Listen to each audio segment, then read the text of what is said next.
Ya, konteks literasi itu kita memang tidak bisa meninggalkan pengalaman sejarah Islam gitu, peradaban Islam. Bukan kita saja kan, Eropa sendiri sebenarnya belajar dari peradaban Islam. Betul. Kan, tapi mereka nggak ngakuin. Saya pernah ke Timbu Abu, beberapa sekolah di sana.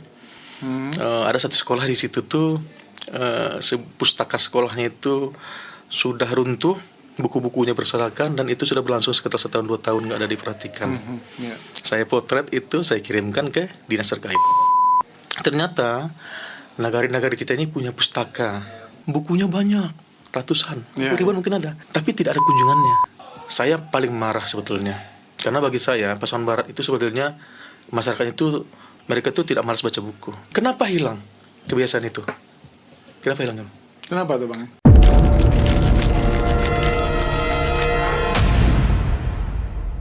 Assalamualaikum warahmatullahi wabarakatuh. Apa kabar pemirsa Pasbar TV dan Radio Pasaman FM? Kita jumpa lagi di podcast kali ini. Alhamdulillah, pada hari ini kita kedatangan tamu spesial. Hari ini kita bicara tentang literasi. Mungkin kita sudah tahu semua ya. Kita sapa saja Bang Denny Mailizon. Assalamualaikum warahmatullahi wabarakatuh. Assalamualaikum warahmatullahi wabarakatuh. Kalau di literasi kita panggil Bang, Bung, atau gimana? Bang Denny. Terserah biasa saja. Mau panggil Denny boleh, Bang boleh, terserah umurnya. Oke, siap Bang Denny. Bang Denny, kita nggak janjian tadi ya, pakai sama hitam ya. Iya. Insyaallah. Nah, Bang Denny kan aktif di literasi ya, Bang Denny ya. Di literasi, dan kemudian mungkin ini memang literasi untuk yang masyarakat awam masih masih banyak yang belum paham. Sebenarnya apa sih itu literasi, Bang Denny? Jadi seperangkat kemampuan yang dimiliki oleh seseorang dalam hal membaca dan menulis untuk memecahkan persoalan hidup sehari-hari. Jadi dengan dia membaca, kemudian dia bisa menuliskan mungkin kan? Iya. Dia bisa memecahkan persoalan hidup sehari-harinya. Banyak orang tuh, saya rasa itu kebanyakan kita manusia ini memang stucknya di situ. Kita lahir, kemudian bingung, nggak tahu ngapain. Kita dilahirkan, lalu kita mati juga kita bingung. Kita sebetulnya hidup untuk apa gitu. Itu rugi sekali kan. Literasi.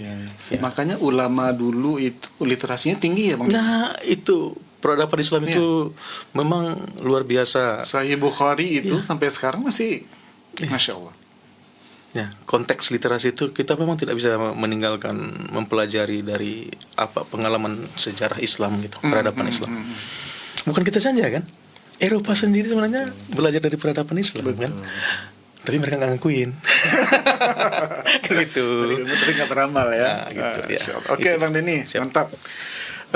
Bang Denny mungkin bisa ceritakan nih kegiatan sehari-hari. Tadi kita udah bahas dulu masalah literasi. Sehari-hari Bang Denny apa sih kegiatannya Bang? Oke, kita tadi saya kembali ke ketidakbetulan kita tadi. Baju sama-sama hitam nih. Iya. Jadi saya sekarang pakai baju seragam FPL nih. Oh iya. Hari ini pembukaan Festival Literasi Pasaman Barat. Hari Selasa di Gedung Layanan Pustaka. Iya. Jadi selama 2 bulan ini kita melaksanakan berbagai kegiatan literasi yang didanai oleh dana DAK non fisik. Alhamdulillah, pengelolanya Dinas Kearsipan Perpustakaan Pasaman Barat mengajak komunitas pegiat literasi. Karena juknisnya nyuruh seperti itu. Kita diajak untuk melaksanakan berbagai kegiatan selama 2 bulan ini. Puncaknya tadi hari ini diresmikan Festival Literasi Pasaman Barat sampai hari Kamis besok. Nah, maksud saya kita sudah bergerak selama lebih 6 tahun ini. Secara serius ya. Saya pribadi di Pasaman Barat ya. Saya sudah 6 tahun di Pasaman Barat. 2018 kita mulai membentuk komunitas, mengajak beberapa orang yang punya kedekatan, punya keinginan atau punya perhatian yang sama, terhadap kegemaran membaca. Nah, 2018 kita dirikan komunitas namanya Forum Pegiat Literasi Pasaman Barat. Kemudian bulan Maret ya, tanggal 30 Maret 2018. Kemudian kita coba untuk, kalau saya sih menyebutnya membangun ekosistem namanya. Membangun ekosistem. Ya, kenapa yang kita perlukan membangun ekosistem? Um, ada sebenarnya kesalahan berpikir kita terkait dengan gerakan, terutama gerakan literasi ini. Mungkin sudah ada yang mencoba membuat gerakan ini di Pasaman Barat mungkin, tapi stagnan, dia tidak berhasil karena ekosistemnya tidak ada. Jadi dia bergerak sendiri ya? Dia bergerak sendiri dan dia berharap orang mengikuti, gitu. Nah, ini setelah kita pelajari nggak bisa seperti itu. Ekosistemnya yang harus dibentuk dulu. Contoh, kalau memang TBM tidak ada, taman bacaan tidak ada, ya kita bentuk TBM-nya. Sampai kemudian kalau narasi tentang literasi Pasaman Barat itu tidak ada, kita cari di internet misalnya, ya kita tulis dia narasinya gitu. Termasuk mungkin kalau ada misalnya kisah-kisah, cerita-cerita rakyat Pasaman Barat, kan tidak ada misalnya kalau nih. dulu kan memang kita bahkan nggak tahu gitu ya. Tidak ada misalnya kan. Ya udah kita bikin ya. Saya sudah coba, saya bikin tuh. Ada cerita dongeng, saya bikin. Karena tidak ada, saya bikinkan dia. Tentu dengan kita secara kita buat pesan moral dan segala macam tentang budaya segala macam. Nah, saya mulai 2018 mengajak beberapa kawan yang seide mengunjungi beberapa potensi literasi lah. Seperti pertama, saya pernah ke Timbu Abu, beberapa sekolah di sana. Ada satu sekolah di situ tuh. Pustaka sekolahnya itu sudah runtuh, buku-bukunya berserakan, dan itu sudah berlangsung sekitar 1-2 tahun nggak ada diperhatikan. Saya potret itu, saya kirimkan ke dinas terkait. Kemudian saya juga awal-awal itu dengan naik sepeda motor ke daerah-daerah pinggiran, daerah utara itu, yang mungkin belum pernah dikunjungi oleh bupati, belum pernah dikunjungi oleh dinas, ke sana menengok keadaan bagaimana, diajak kawan-kawan. Kemudian juga mengaktifkan beberapa pustaka nagari. Ternyata nagari-nagari kita ini punya pustaka dia. Seluruh nagari atau harusnya seluruh nagari. Jadi memang ada programnya gitu. Iya, harusnya seluruh nagari itu ada pustaka nagarinya. Sama halnya seluruh nagari itu ada bumnaknya gitu. Harus ada pustaka nagarinya. Berarti disupport sama anggaran juga? Iya, harusnya seperti itu. Tapi nyatanya tidak semuanya. Nah, karena saya di Silaping, kampung saya di Silaping, saya ke sana, saya datangi kantor wali nagarinya. Saya kan datangi kantor wali nagarinya, saya lihat pustaka nagarinya ada, bukunya banyak, ratusan, ribuan mungkin ada. Karena mereka pengadaan buku tiap tahun. Tapi tidak ada kunjungannya. Dari mana saya tahu tidak ada kunjungannya? Ada buku tamunya kan, diperiksa nggak ada. Nah, saya minta itu pengelolanya itu agar melapak buku itu, bikin lapak buku di depan halaman kantor wali gitu.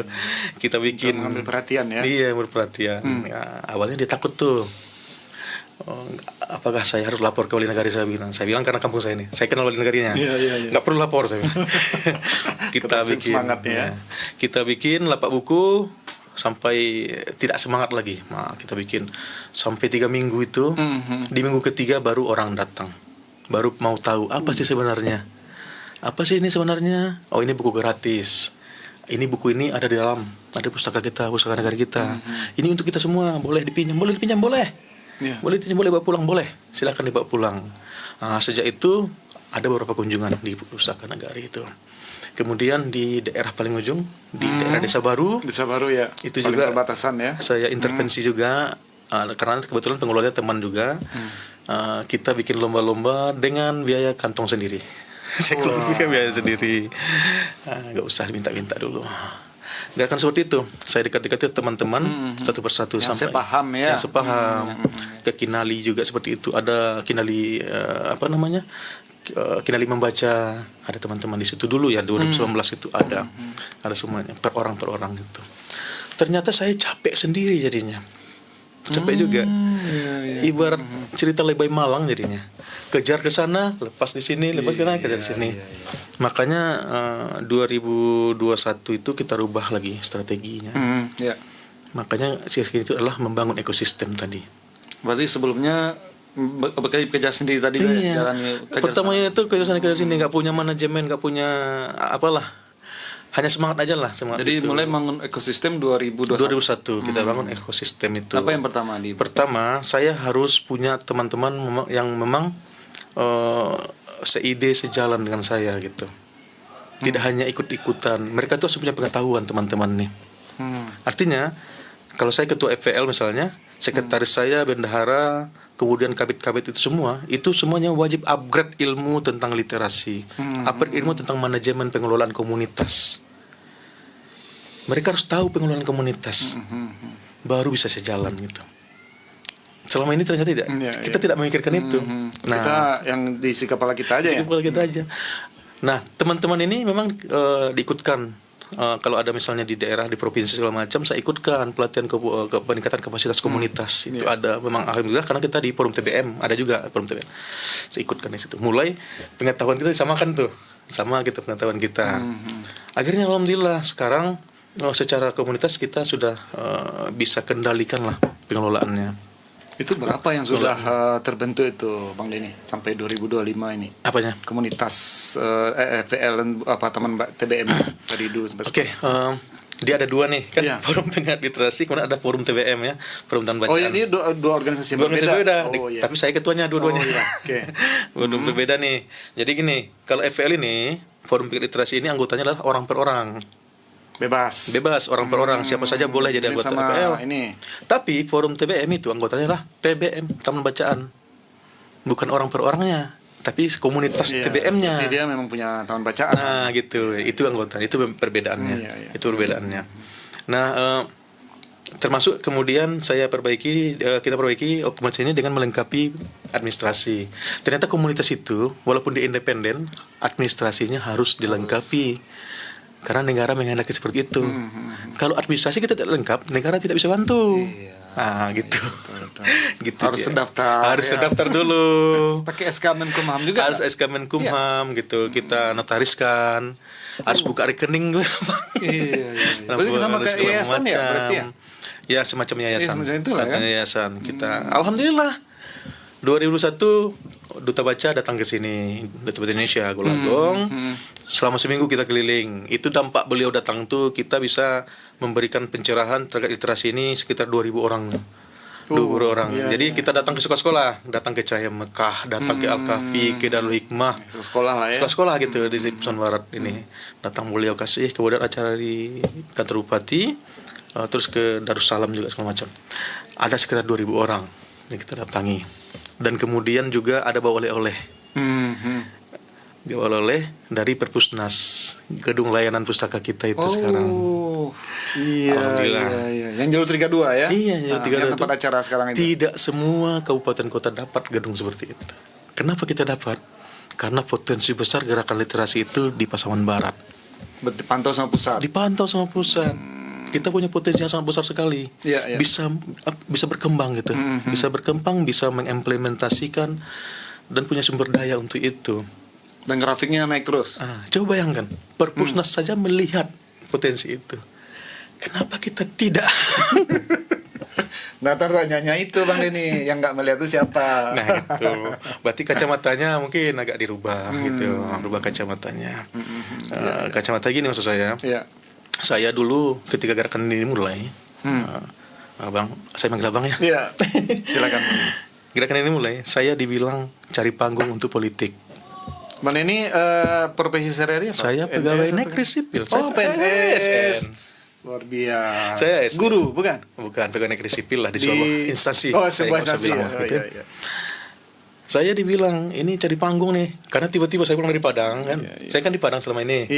Berarti status pegawainya di Padang sebelumnya. Di Padang, saya pegawai provinsi saya sampai sekarang. Sampai sekarang saya pegawai provinsi. Saya dibilang pulang kampung ini untuk cari panggung. Mau jadi inilah mau jadi bupati gitu ya. Gini gitu. Ya kalau jadi sih alhamdulillah sih. Alhamdulillah ya. Gitu. Artinya apa maksud saya itu ada sudah ada dalam pikiran masyarakat sekarang gara-gara mungkin perjalanan politik sosial ya. Segala sesuatu yang membawa perubahan itu selalu diklaim itu sebagai alasan politik. Pasti mau ini nih, pasti mau ini gitu. Itu klaim suuson ya, berprasangka buruk. Padahal ini kan kita membawa perubahan besar ini. Abang tahu kenapa saya akhirnya ingin menggerakkan literasi di Pasaman Barat. Saya sebetulnya di Padang, di provinsi saya sudah punya komunitas beberapa. Kita sebelumnya sudah ada kegiatan. Sudah ada. Saya Saya sudah punya komunitas, namanya ada Forum Aktif Menulis, ada Lini Buku, komunitas kelas kreatif Indonesia dengan beberapa penulis Indonesia sekarang. Iya. Sudah ada penulisnya teman-teman saya. Di Padang sudah ada, kita ada bedah buku, bikin bimtek, bikin sosialisasi segala macam, udah ada. Tapi kenapa saya ke Pasaman Barat? Ada satu orang yang nyuruh saya ke sini. Siapa tuh Bang? Namanya Yusi Salkawe. Bang Yusel KW ini dia pernah jadi redaktur di Padang Express. Iya. Juga kalau di kita di kalangan pegiat literasi itu beliau ini dedengkotnya pegiat literasi nih. Dia yang mulai dulu sebelum kita mulai seperti ini. Kenapa kamu di Padang? Di Padang ini udah cukup gitu. Kampung kamu itu yang tidak ada yang menggerakkan. Pasaman, gitu, gitu ya. Pasaman Barat itu gitu ya. Lo kenapa nggak baca survei? Survei kegemaran membaca di Sumatera Barat, Pasaman Barat itu paling rendah itu. Dan tahun 2017 mungkin sampai. Rendah. Iya. Nomor berapa, Bang? Karena nggak disurvei gitu. Arti rendah lah, Bang. Tahu kan alasan kenapa nggak survei? Iya. Karena memang dianggap tidak. Iya, betul. Gitu, mesti nol. Gitu. Jadi dia suruh kesana lah, pulang kampung. Nah kebetulan karena saya juga ada keinginan pulang kampung juga, ya udah di sini. Ngabdi lah caranya ya. Mengabdi sekarang. Itu perjalanan. Jadi ada alasan ke sini. Saya paling marah sebetulnya, karena bagi saya Pasaman Barat itu sebetulnya masyarakatnya itu tidak malas. Mereka itu tidak malas baca buku. Kenapa Bang? Masyarakat itu gemar baca buku loh Bang. Abang cobalah taruh buku di warung kopi, majalah mungkin, iya. itu akan dibaca. Dulu kan ada koran itu Bang. Koran-koran di warung kopi. Itu kan langganan itu kan? Iya. Dibaca orang. Saya masih ingat di kampung saya itu ada warung Damai Silaping namanya. Itu warung itu langganan koran, semua koran di situ. Jadi yang langganan koran cuma 2, di kantor Nagari sama di situ. Jadi di situ terang koran. Orang beramai-ramai baca koran. Iya. Baca Iya koran. betul itu. Betul. Kenapa hilang kebiasaan itu? Kenapa hilang? Kenapa tuh Bang? Karena nggak ada bukunya, nggak ada korannya. Gimana caranya nyuruh orang baca buku? Bukunya tidak ada, korannya tidak ada. Atau bukunya ada tapi udah lama nggak? Bukunya ada tapi mungkin bukunya nggak bisa dibaca. Nggak relevan lagi. Nggak relevan lagi. Ya gitu. Sama juga di pustaka sekolah. Jangan salahkan anak-anak nggak gemar membaca, nggak tahu, malas baca. Jangan salahkan. Isi pustaka sekolahnya apa bukunya? Buku bacaan atau buku pelajaran atau buku Iya. bagaimana keragaman koleksi buku di perpustakaan, koran-korannya ada nggak, majalahnya ada nggak gitu. Itu dia yang bikin. Yang kedua apa? Tahu Bang yang kedua apa? Apa tuh? Apa? Biar dari Bang Denny. Ayo. Yang tidak ada itu apa? Toko buku kita di Pasaman Barat banyak toko buku yang bacaan. Toko buku bacaan yang menjual toko buku seperti Gramedia lah gitu. Kalau kayak di Bukit Tinggi ada ini ya, Anggrek, ada apa yang lain ya? Di Bukit Tinggi, di Bukit Tinggi itu ada tuh di pasar. Di Aur itu. Di Bukit Tinggi itu ada yang membayar ya bacaannya? Bukan gimana? Di Bukit Tinggi, di sebelah kanan jam gadang itu, ada buku murah di situ. Oh iya. Buku bajakan tapi. Iya, saya tahu. Bukan. Jadi itu ada nggak toko buku di Pasaman Barat? Toko buku tulis. Toko buku tulis ada. Berarti toko bukunya tidak ada. Tidak ada ya. Ya di Pasaman ini ada 1, 2 gitu. Sekarang tidak ada. Gimana cara orang beli buku? Di mana? Nggak ada. Oke, ada online sekarang ya kan? Ada toko online gitu. Kita bisa. Tapi sampai jauh mana pengetahuan masyarakat kita untuk belanja buku online ini? Kalau setahu saya, orang sekarang getol belanja online itu setelah Covid gitu kan. Tahu bahwasanya ternyata di marketplace itu bisa belanja gitu, ada banyak gitu. Ya. Baru setelah Covid. Tapi belanjanya lain lagi, bukan buku. Bukan buku gitu. Artinya kebutuhan bukan buku. Apalagi satu lagi. Apa tuh? Tadi kita sudah bahas tadi. Perpustakaan daerahnya, perpustakaan desanya, perpustakaan masjidnya, perpustakaan sekolahnya itu tidak ada. Ada, tapi tidak ada bukunya. Ketika saya dulu waktu kecil di Selaping itu, masjid itu masih punya pustaka loh. Pustaka masjid. Iya. Sekolah saya SMP itu masih punya pustaka yang besar. Saya belajar sastra itu, mengenal sastra itu dari SD malah tuh ada pustaka SD Impres. Saya belajar buku-buku balai pustaka, Siti Nurbaya dan segala macam, atau mengenal penyair-penyair, mengenal produksi di SD, di SMP. Ada majalah Horizon dulu untuk dibaca sebagai cerpen, ya. majalah-majalah seperti itu. Ada Intisari, kemudian ada Sabili dan segala macam. Ada lagi Bang ya. Kemana itu semuanya? Jadi masih kita salahkan anak kita. Iya. Anak saya sekarang main gadget, main gawai gitu loh. Iya, nggak ada yang Pernah nggak dikasih buku anaknya? Pernah nggak dikasih buku? Loh, kita saja yang ngasih. Nangis sedikit kita kasih gadget. Pernah nggak seperti itu? Itu DPR kita sebetulnya. Jadi betul, Bang. membangun ekosistem salah satunya adalah membangun perpustakaan sebanyak-banyaknya di Pasaman Barat melalui taman bacaan masyarakat, partisipasi masyarakat, melalui perpustakaan daerah, perpustakaan nagari, itu partisipasi pemerintah. Itu kewajiban pemerintah, Bang. Abang tahu nggak arti kita ini sebagai relawan atau pegiat sebetulnya? Apa Bang artinya? Kenapa kita ini harus jadi relawan? Kenapa kita ini sok-sok jadi pegiat? Kalau relawan tuh ya nama relakan hatimu kawan. Relakan hatimu kawan. Iya betul. Hampir mirip itu. Karena kita ini dibutuhkan untuk mengerjakan pekerjaan pemerintah yang belum mereka kerjakan. Jadi saya nanti bisa berhenti jadi pegiat. Oke, nanti ada nih. Denny, kamu berhenti jadi pegiat literasi, berhenti jadi relawan. Ngapain kamu jadi relawan? Oke. Pastikan dulu pemerintahnya sudah mengerjakan pekerjaan ini. Saya akan rela berhenti. Ngapain saya kerjakan lagi? Tapi sebelum pemerintah mengerjakan ini, saya akan taat pada undang-undang. Berarti seharusnya ini tugas pemerintah. Undang-undang dasar kita mengatakan seperti itu. Tujuan negara ini, Bang, satu cuman, Bang. Mencerdaskan kehidupan bangsa. Nggak ada yang lain, Bang. Ada nggak yang lain kerja? Nggak ada. Tujuan bangsa ini cuma satu. Mencerdaskan kehidupan bangsa. Setelah itu barulah ikut berdamai-damai. Kan? Dengan ketertiban dunia dan segala macam. Apalagi tugas negara. Kalau negara tidak melakukan itu, kita yang melakukan. Nah, sejauh ini apa yang sudah dicapai dari gerakan Bang Denny tadi dari tahun 2019, 2018 sampai 2025? Saya sebagai mengutip penggiat ya. Saya mengutip sebuah syair dari Khairil Anwar. Kerja belum selesai, belum apa-apa. Itu syair. Itu Karawang Bekasi.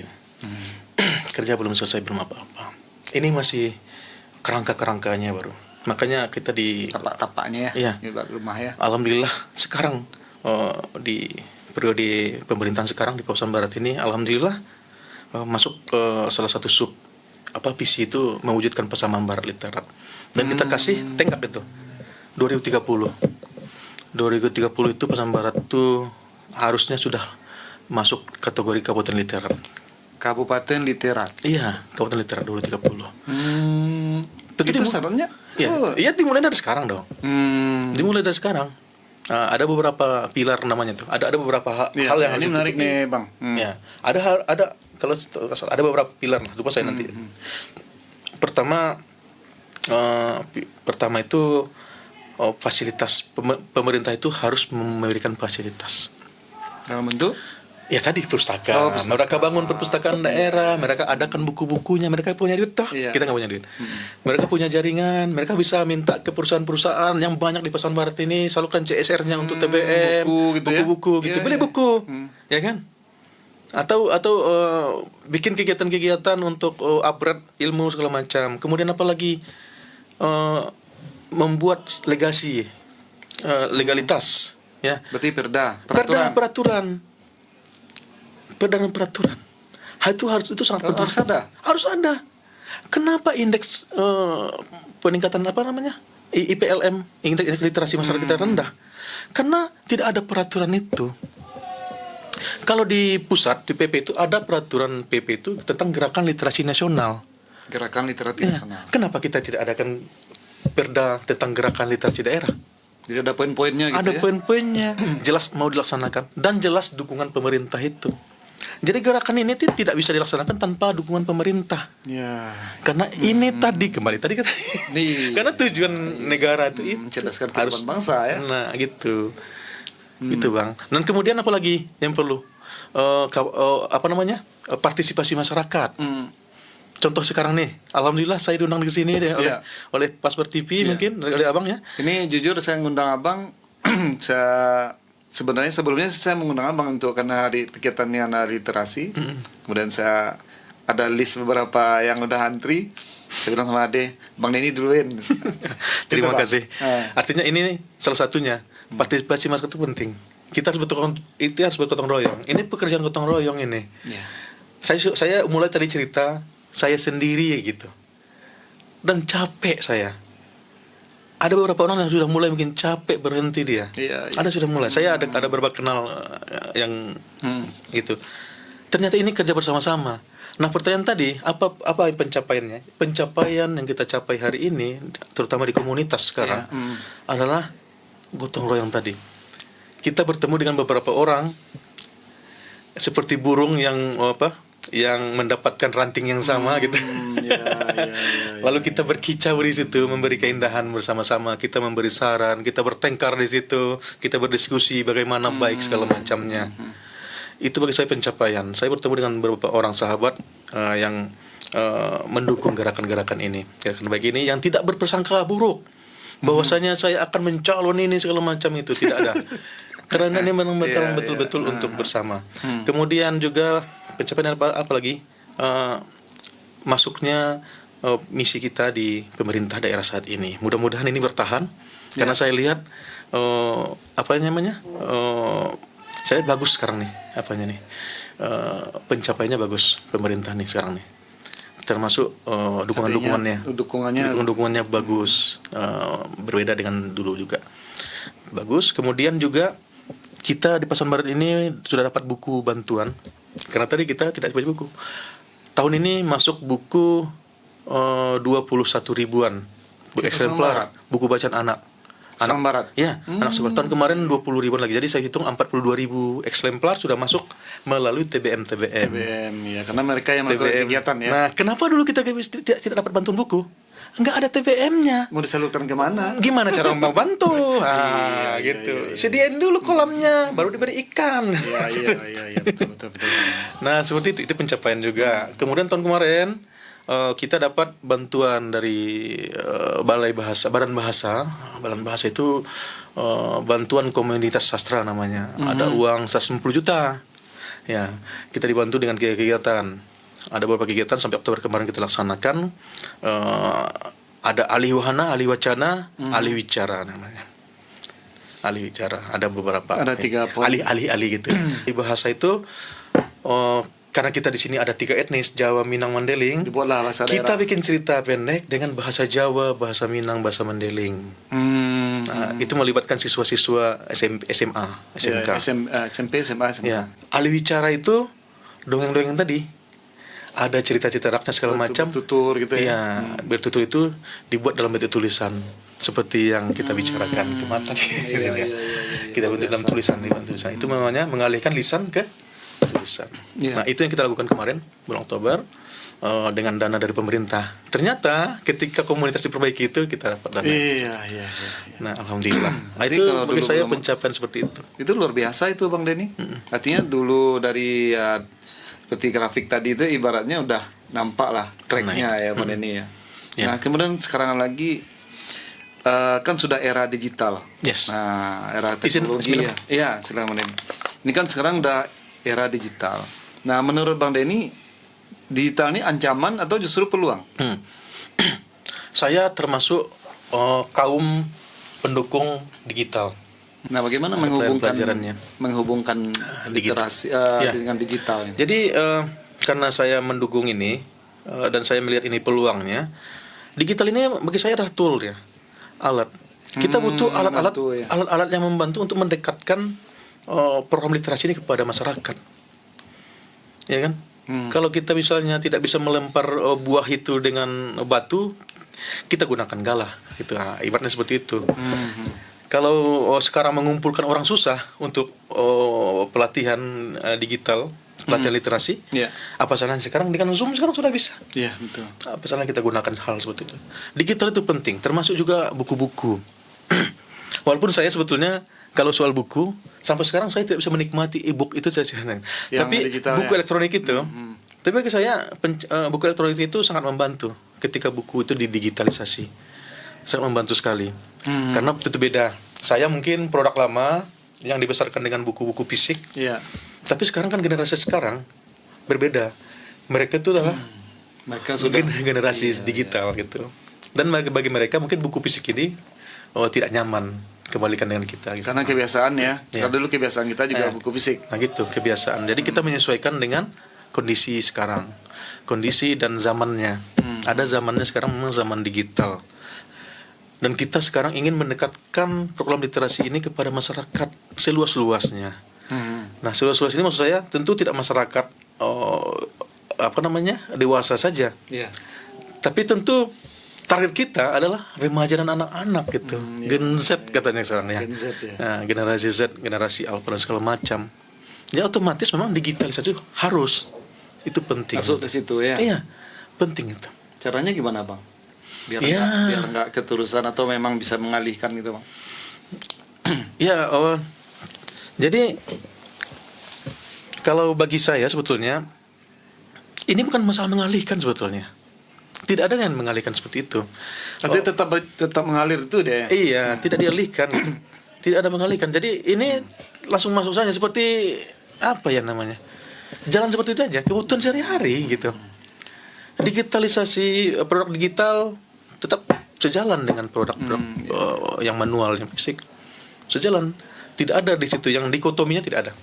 Tidak ada perbedaan. Justru dia seperti yang tadi ya, dibantu ya, membantu. Saling membantu. Makanya dia tool dia alat dia. Dia adalah alat. Dia seperti pisau. Dia ada alat ya gitu. Jadi digitalnya seperti pisau ya. Kita saya menganggapnya seperti pisau ini. Pisau itu sebetulnya kan bisa digunakan untuk hal baik. Tapi kalau kita ingin menggunakan hal buruk bisa juga. Ya silat itu bisa untuk cukuran gitu. Bisa tapi bisa yang lain. Ya sama digital. Kita pergunakan itu untuk kebaikannya. Untuk mempercepat agar Pasaman Barat ini betul-betul jadi kabupaten literat gitu. Digitalisasikan semuanya. Informasi itu harus digital. Digital ya. Nah, satu lagi, Bang. AI, Bang. AI. Artificial Intelligence. AI. Apakah dia memajukan literasi atau justru dia membuat orang malas? Kan ada juga tuh orang membuat, kalau pakai AI orang malas berpikir. Ada ada kebuntuan berpikir. Tapi ada juga yang justru AI ini menjadi asisten. Justru dia dengan AI, aturan dia lari 1 kilo, dia lari jadi 100 kilo. Nah, dan bantu literasinya. Ya. Saya pikir analogi AI ini sama dengan kita beragama ini. Gimana tuh? Kalau imannya kuat, nah pertama gitu ya. Kalau imannya kuat, kalau datang orang untuk menggoda kita, kita nggak akan ikut-ikut. IA seperti itu juga. Artinya gini, IA itu kalau kita pergunakan untuk kemalasan, dia akan membuntukan pikiran. Tapi kalau kita gunakan untuk mengupgrade diri kita, untuk menguatkan kapasitas kita, misalnya saya penulis nih, ya kan? Kalau saya serahkan semua ide saya, penulisan semuanya ke AI, kan ada sekarang tuh, tolong tuliskan ini begini, datang nanti itu nanti akan mematikan saya sendiri. Caranya gimana? Bang? Nah, makanya kita harus literat tadi dulu. Kita harus literat dulu. Contoh kita menguasai dulu. Kita harus kuasai dulu. Kalau kita bacaan kita harus kuat dulu gitu kan. Iman kita harus kuat dulu. Bacaan harus kuat dulu. Kemudian kita udah punya ilmu dulu. Makanya memakai AI itu semakin dalam perintahnya, semakin semakin dalam lah ya. Promnya itu semakin dalam promnya itu, dia akan menjawab dengan dalam pula. Kalau kita asal-asalan nulis, termasuk juga tolong bikinkan ini, dia akan asal-asalan. AI yang dimunculkan sekarang, yang sering itu masih hanya sekedar jawaban. Saya sering tes AI ini. Dia kadang-kadang jawaban salah itu. Ada jawaban-jawaban yang salah. Jadi kalau kita memang nggak tahu, berarti bisa terkecoh ya. Kalau kita tidak tahu, kita terima aja itu sebagai kebenaran, habislah dia. Kita terkecoh. Kita akan ikut-ikutan menyebar kebohongan. Iya, betul. Nah, gitu. Jadi, kalau ingin menggunakan AI, saran saya, perkuat dulu literasinya. Perkuat dulu literasinya. Menggunakan AI itu tidak salah. Karena dia sebagai asisten, sebagai pembantu kerja. Dia kan asisten ya, pembantu kerja kita. Makanya, boleh saja misalnya kita mau nyusun buku, boleh nih. Tapi ide, kerangka segala macam dari kita semua. Dia hanya bantu menyelesaikan. Contoh, untuk mengedit misalnya, atau memperbaiki diksi kalimat gitu, untuk membenarkan susunan ke sistematika penulisannya. Dibaca lagi ya kan? Iya, dibaca lagi sama kita. Karena ada beberapa hal di IA itu memang dia khas, dia bagi yang sering yang bisa membedakan antara bacaan yang natural gitu, yang orisin buatan manusia, kan ini akan bisa membedakan mana bahasa manusia, mana bahasa mesin, dan data-datanya seperti itu juga. Ya, jadi IA itu boleh. Kita kemarin bikin kelas itu. Berarti ke literasi, berarti penggunaannya kalau itu kita memang udah literat atau kita udah paham ilmunya, itu justru bagus ya Bang. Bagus dia. Dan saya bagus, nggak apa-apa. Perkembangan AI sekarang memang kan sudah banyak sekali. Sudah banyak sekali produk AI ini. Saya nggak tahu lagi apa-apanya ini. Banyak sekali. Banyaknya ya. Untuk bikin karya ilmiah saja sudah ada gitu. Nah, nanti nggak usah kita bahas di sini, nanti banyak. Oke, Bang Denny. Berarti cukup banyak juga ya yang istilahnya yang untuk mempengaruhi faktor-faktor yang membuat kita seperti tadi, gimana literasi ini bisa meningkat di Pasaman Barat. Nah, misalnya gini Bang Denny, misalnya Bunda Literasi kemarin kan kita ada podcast. Iya. Seandainya nih, andai Bunda Literasi minta Bang Denny membuat proposal untuk bagaimana Pasaman Barat menjadi Kabupaten Literasi 2030. Apa proposalnya? Ya. Saya di Facebook sebenarnya sudah tuliskan. Sudah. Bagi saya, Bunda Literasi itu sekarang sudah ada berapa orang sekarang Bunda Literasi? Ada 2 orang lah mungkin ya, Bu Sifro sama Bu kemarin. Program Bunda Literasi itu sebenarnya tidak mulu-mulu. Dia itu tentu mengawal gerakan literasi ini. Dia yang jadi backingan gerakan istilahnya, atau leading sektor dalam bahasa apanya. Dia leading sektornya. Kawan-kawan pegiat ini bersandar ke dia, makanya dipanggil Bunda. Kenapa coba dia dipanggil Bunda? Kenapa enggak Ibu Literasi atau tapi Bunda Literasi? Dia Bunda, dia sosok ibu. Kenapa tidak bukan bupati yang ditunjuk? Kenapa harus ibu? Karena dia itu ibu. Makanya dipanggil Bunda Literasi ini. Artinya semua pegiat itu adalah anak-anak dia, gitu, anak-anaknya. Nah, itu dudukkan dulu itu. Ketika memberikan proposal, anggaplah kita memberikan permintaan kepada ibu. Ibu, datangilah anak-anakmu yang sudah memberikan TBM, sudah mendirikan TBM di sini. Saya sudah sampaikan, TBM kita sekarang sudah 60, Bu. Tapi dijanji kemarin tuh September kita roadshow. Kita TBM sudah 60, sudah didirikan. Datangi. Dengarkan apa yang mereka keluhkan, berikan masukan-masukan. Kalau mereka ada permasalahan segala macam, dukung, backing dia. Kemudian apa lagi penguatannya? Sekarang di 11 kecamatan Pasaman Barat itu ada Bunda Literasi kecamatan. Oh, ada lagi? Ada lagi. Berarti istri camat? Istri camat ini. Istri camat ini. Kumpulkan mereka, samakan persepsi. Apa itu literasi di Pasaman Barat ini? Bagaimana pola gerakannya, sistem gerakannya gimana? Apa-apa yang dilakukan, samakan itu semuanya. Visi. Kalau tidak sama, ya nggak bisa juga gitu. Nah, kemudian Bunda Literasi ini juga harus punya jaringan ke pusat, ke pemerintahan yang lebih tinggi, ke provinsi, ke pusat. Untuk ambil anggaran. Iya, bukan anggaran aja gitu. Iya, fasilitas lah gitu, fasilitas tadi itu. Kemudian dia harus bisa menjelaskan kepada bupati yang tinggal serumah dengan dia. Apa ini gerakan literasi? Apa pentingnya gerakan literasi ini? Itu dia tujuan sebenarnya. Kalau ada proposal itu yang saya berikan. Saya nggak akan minta uang. Karena Bunda Literasi tidak punya anggaran. Jadi untuk mencapai Kabupaten Pasaman Barat Literat 2030 cukup lakukan itu bisa?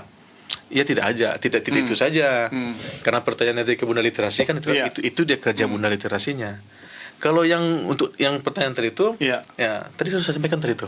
Berarti kan yang pertama tadi ya. Ada partisipasi masyarakat, ada fasilitasi, ada legislasi segala macam. Tambah didorong oleh Bunda Literasi. Didorong Bunda Literasi dengan stakeholder. Ada dinas terkait, OPD terkait. Apa tuh? Apa terkait ini mungkin ada dinas kearsipan perpustakaan, ya kan?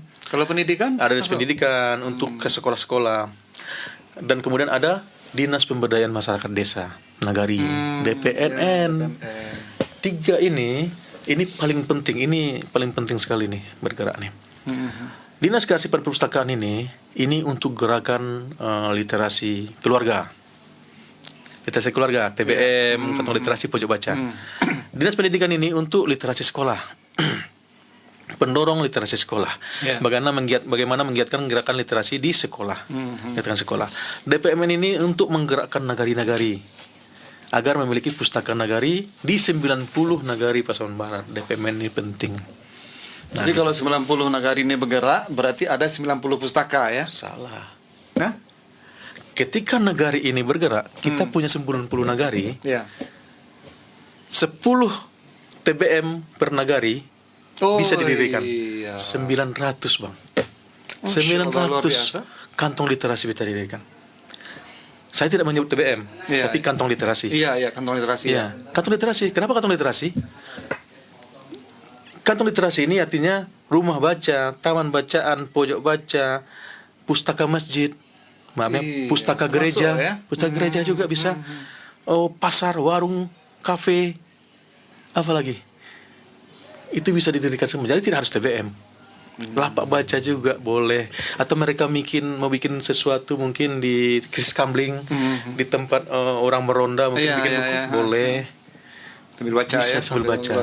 Dan itu kantong literasi semuanya. Kantong berkegiatan masyarakat. Boleh masyarakat berkegiatan apapun di situ. Yang positifnya. Berarti 90 nagari, 10 kantong 10 per nagari, 10 900 kantong literasi Pasaman Barat. Pusat saja hanya menargetkan satu kantong literasi, satu TBM, satu nagari. Saya yakin kita bisa. 900 kantong literasi Pasaman Barat. Kuncinya apa, Bang? Karena wilayahku terluas. Kuncinya Sudah saya bicarakan tadi, itu kuncinya. Belum lengkap kuncinya, Bang. Masih ada tuh. Belum kebuka kayaknya. Kuncinya adalah pemegang kekuasaan dalam ini pemerintah. Itu dia. Bupati, wakil bupati, dan turunan staf sekretaris daerah, kadis yang saya sebut tiga tadi, bunda literasi, tokoh adat, tokoh agama, tokoh masyarakat. Harus gotong royong semuanya. Gotong royong gitu, bersama-sama. Di mimbar mungkin kita boleh membahas tentang literasi. Ya, mungkin dalam literasi ini kan konteksnya mungkin literasi Al-Quran, ya kan? Apa yang bisa dibahas di dalam Al-Quran? Kita bisa bahas lagi tentang kejayaan Islam. Kembali ke situ, bagaimana jayanya Islam dengan tingkat level literasi yang luar biasa yang dimiliki ulama-ulama kita. Ulama yang punya ilmu pengetahuan. Kalau itu pustaka masjid luar biasa itu potensinya. Luar biasa itu pustaka masjid. Seandainya di dalam masjid minimal masjid raya dulu ya. Seandainya di Masjid Agung itu ada diskusi kritis tentang keagamaan di situ. Bukan keagamaan aja, tentang ekonomi umat. Dibarengi ada kopi, bikin kopi di sana. Waduh, luar biasa. Kalau itu ada. Nabi sendiri kan seperti itu. Ya kan? Di Masjid Nabawi mereka diskusi. Nabi kan membawa diskusi. Kenapa kita tidak tiru? Nanti insya Allah kita buat pustaka masjidnya di Masjid Umar. Amin. Terima kasih. Itu untuk kebaikan kita, untuk anak-anak kita semuanya. Kebetulan kita pengurusnya, Bang Denny. Alhamdulillah. Baik, Bang Denny, terima kasih banyak nih, luar biasa banyak insight yang kita bicarakan sore hari ini. Memang saya melihat secara pribadi mengikuti ya kegiatan literasi termasuk yang Bang Denny lakukan ya di Pasaman Barat. Saya memang melihat grafiknya tuh ya semakin hari semakin naik. Mudah-mudahan tidak runtuh, tidak turun. Amin insyaallah. Dan ya tinggal saya melihat sekarang sebenarnya tinggal ya apa ya? Tinggal ya. Karena udah ada. Jangan seperti itu cara pikirnya. Tinggal kan. Kerjanya belum selesai, Bang. Iya, belum apa-apa. Tapaknya udah ada, Bang. Tapak yang udah dilakukan tadi kan sudah ada. Tapak ya, oke lah tapak. Tinggal berbanyak kan? Seperti bilang cerita tadi kan? Ya. Tinggal kita banyakkan kantong-kantong ruang-ruang itu dia. Kemudian didorong dengan legalitas dan peraturan tadi. Ya, mudah-mudahan Bang Denny, mantap. Mudah-mudahan kita dapat peraturan dan semacamnya. Ya, insyaallah. Luar biasa Bang Denny, terima kasih atas obrolan kita di sore hari ini, Bang Denny. Saya mengucapkan terima kasih banyak atas kehadirannya di podcast Pas TV. Dan kita akhiri perjumpaan kita pada sore hari ini. Pada pemirsa, Ya. mungkin ada satu kata-kata atau apa itu Ya. sebagai penutup. Oke. Literasi itu memanusiakan. Sebagaimana juga tugas kita di dunia ini sebetulnya adalah saling memanusiakan sesama manusia. Hanya manusia yang bisa berpikir, bisa menganalisa, bisa saling nasihat menasihati. Dan itu yang diisyaratkan Allah dalam Al-Quran. Tugas kita itu hanya itu. Saling memanusiakan manusia. Saling menghargai kemanusiaan agar tercapai ridho Allah Subhanahu wa taala. Dan tanda kita masih hidup itu adalah terus bergerak. Kalau kita diam, kita itu mati. Maka teruslah bergerak agar bisa berdampak bagi sesama. Fastabiqul khairat. Masya Allah. Insya Allah. Baik, terima kasih Pak Nene. Dan pemirsa Pasbar TV dimanapun Anda berada, demikian podcast kita pada kesempatan hari ini. Kita jumpa lagi di podcast berikutnya. Wassalamualaikum warahmatullahi wabarakatuh.